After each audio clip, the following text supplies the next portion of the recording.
काफ़ी अरसा हुआ है, तकरीबन 20 साल हो रहा है मैं बजा रहा हूँ ये।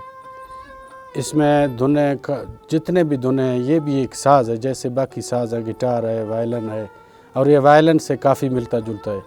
जो चीज़ वायलिन से बजता है इससे भी बजता है।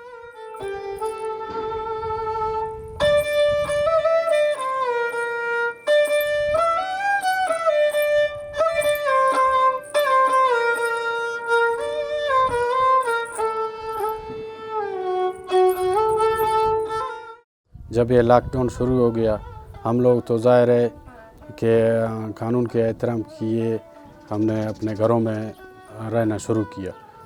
और जब घरों में हम रहे हैं तो ज़ाहिर है वहाँ से बोर हो गए हैं। शुरू में तकरीबन 10 दिन 15 दिन तो हम लोगों के बहुत हालात ख़राब हो गया कि क्या होगा क्या होगा क्या होगा। फिर अल्लाह पाक ने खैर किया। फिर जब हम अंदर बैठे हुए थे घरों में, जैसे कि हम आज भी अपने घरों में हैं, बाहर नहीं जाते, तो मैंने सोचा कि मैं एक साज़ तो लोगों तक पहुंचाऊं। अभी लोग भी परेशान हैं।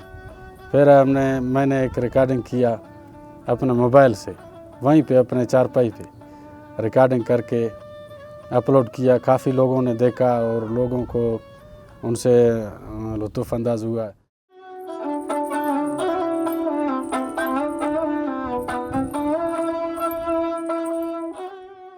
ये एक लकड़ी है, ये एक लकड़ी है यहाँ से यहाँ तक, और यहाँ पर इसमें एक चमड़ा लगता है, वो भेड़ या बकरी का चमड़ा इसमें यहाँ पर लगता है। फिर ये तार हैं, ये तार यहाँ पर लगते हैं, ये जुदा है, ये जुदा, ये एक और लकड़ी, ये और ये 8-9 इस तरह लगते हैं। ये गज़ है, ये घोड़े के दुम्ब वाले बाल इसमें लगते हैं, ये वही बाल हैं। ये यहाँ पर ये भी एक लकड़ी है, ये इस साइड लकड़ी है, ये साइड में बाल लगे हुए हैं। यहाँ पर कुछ ये घुंघरू वगैरह ये शौक़ से मीठे आवाज़ देते हैं।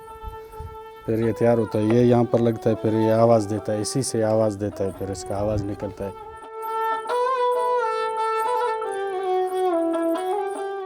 मैं डेरा बुगटी से सीखा हूँ इसको। वहाँ पर हमारे लोग काफ़ी शौक़ करते हैं, सरोज बजाते हैं।